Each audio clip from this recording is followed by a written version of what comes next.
What's up, guys? Mr. Ross here with the Target Heart Rate Zone tutorial. Thanks for tuning in. In this short video, I'm going to be going over the 5-step formula for solving target heart rate. Okay. Before we even get started, if you're doing the homework assignment or if it's for the test, there are two pieces of information that we must find. Okay. Number one, we have to find the age of the person that we're solving for. Okay. The other is we must know the resting heart rate. Okay. So we got to pull out those two pieces of information, age and resting heart rate. Okay. Step one is always going to be to solve for the RHR. Okay. Step number one, RHR. Okay. So in the test, in the homework assignment, that's going to be given to us. All right. So you're literally just going to look for it. It'll say Sally with a resting heart rate of or it could be her age. Sally is a 12-year-old student at El Cerrito Middle School with a resting heart rate of It'll say something like that. Okay. So step one is to find the RHR. That's going to be given to us when you go to take the test or when you go to do your homework assignment. Let's move on to step two. Okay. Step two is to find the MHR. Okay. Also known as maximal heart rate. I apologize about my handwriting there. It's a little sloppy. So maximal heart rate. Okay. And then there is a small formula within the formula to find the MHR. It's in your planner. Okay. With with all that in there. In the PE section, you can see each step. And if you want, you can even get out your planner and follow along with me just so it makes perfect sense. Okay. So the formula for MHR is 220 minus the age. Remember I told you age was important. So let's just say that we have a 12-year-old person, okay? 12 years old. And let's say they have a resting heart rate of 85 beats per minute.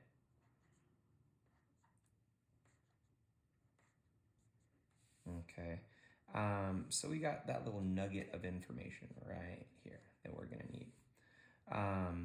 85 might be a little elevated, but that's okay. All right. So step two, let's go 220 minus the age. And we said it's going to be 12 years old. Okay. Minus 12. So I'm set up, ready to find my MHR. Yes, you have to set up your math like this. Okay, I know a lot of you can solve this in your head. I know it's easy. The reason why the other PE teachers and myself included need you to set it up like this is so that we can track every single step as you're going through it. Believe it or not, sometimes this is where students mess up. Okay, so we need to be able to see it. You're not going to be able to use a calculator on the test. You're not going to be able to use a calculator in the homework assignment. So bear with me.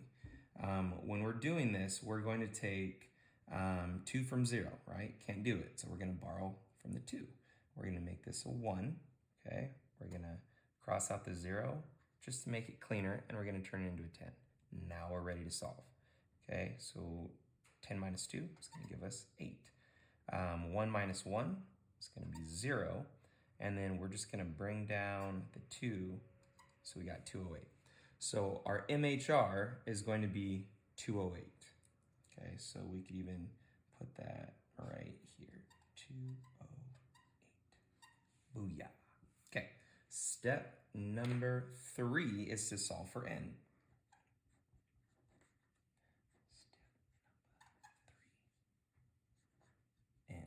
What is N? What is this letter you say? This is a variable, right? N is just a placeholder for something that we're trying to find. So let's do that. So for N, okay, if you need to, follow along with your planner. But for N, what we're going to do is we're going to take this number 208 and we're going to subtract the resting heart rate from it, okay? So we're going to set it up like this. 208. And then we're going to subtract the RHR, which we said was going to be 85 beats per minute. Okay. Just to eliminate any confusion, let's put 85 right here. So, sorry, I'm going backwards. But in step one, what you would traditionally do if you don't have a smartwatch on or some type of target heart rate monitor, you would take your pulse through your radial artery or through your carotid artery in your neck, and then you would count for a certain number of seconds, and then that's how you would get your resting heart rate, as long as it's at least 15 to 30 minutes after you've been exercising. So you must be at rest for an extended period of time to get an accurate resting heart rate. We're just making this up. We said it's 85, and we got all of our information. So 208 minus 85. So we're going to subtract the 5 from the 8. That's going to give us 3, easy peasy. We cannot take 8 from 0, right? So we're going to borrow from the 2, and we're going to make that a 1. And then I'm going to cross out this ugly blob, I apologize. We're going to make that a 10, because we borrowed from the 2. If we take 8 from 10, that's going to leave us with 2. And then we're just going to bring down the 1. Okay, so we've got 123 equals our n.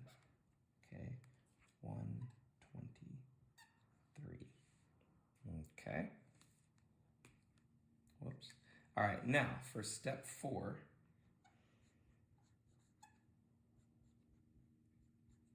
we are going to solve for the low. Okay.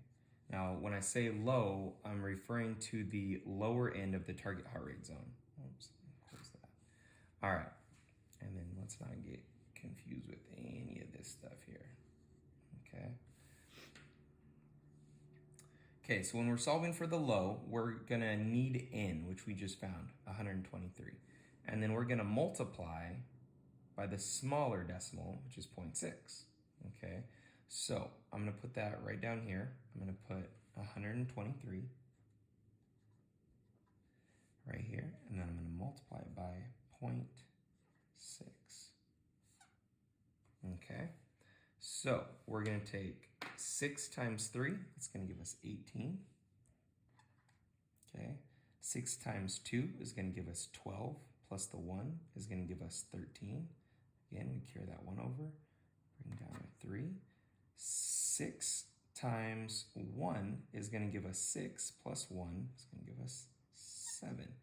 Be careful of your decimals. Okay, it goes right here.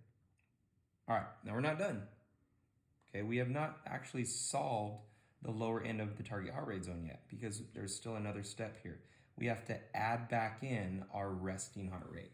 Okay, so let's go to the side here, and we'll just do 73.8, and we have to add back in RHR. Okay, so we'll do, we say RHR is 85 beats per minute, right? So 85. Now I'm going to add a 0.0. Why do I do that? I do that to keep those decimals looking pretty. We want them nice and straight. We want everything lined up. So 8 plus 0 is going to give us 8. 3 plus 5 is going to give us 8. Okay, don't forget your decimal. And then 7 plus 8 is going to give us 15. Okay, so we got 158.8. All right, so for the low, we'll put 158.8. Okay, now step 5.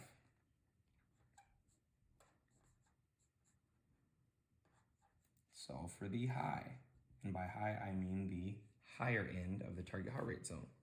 Okay, so let's do that. I guess we'll just do it up here just so we have a little more room. This is just scratch paper.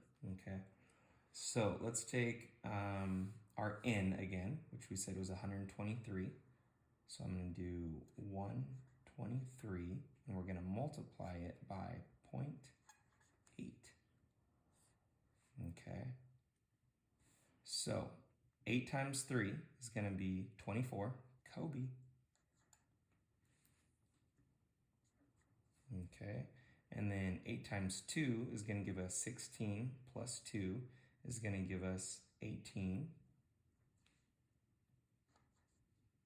8 times 1 is 8, plus 1 is 9. So we have 98.4. Don't mess up your decimal, okay? Are we done?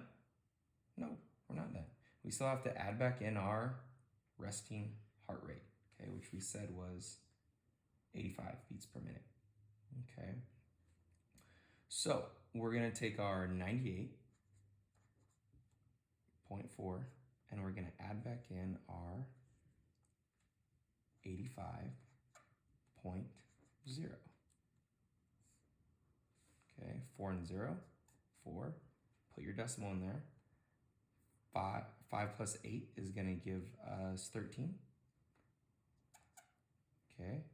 1 and 9, it's 10 plus 8 is 18. Okay, so we got 183.4 for the high. So we got 183.4 for the high. Okay, now let's draw this out on a number line just so we get a better idea of what that's going to look like. Okay, so here's our number line. Okay, now if this was like our heartbeat, okay, it would definitely be in like waves, right? So we'd see it in waves. But as far as the number line goes, let's just stick with these raw numbers. So let's say that our low end is down here. Okay, let's say that the low right here is 158.8. Okay, this is our low end. And then for the high, that's going to be up here more. Okay, so we'll just say 183.4. Okay, this is our high. Now, depending on what our goal is or what the goal within the story problem is, maybe this person wants to focus on burning fat. If they want to focus on burning fat, then they need to stay within this zone right here, as close to 158.8 as they can.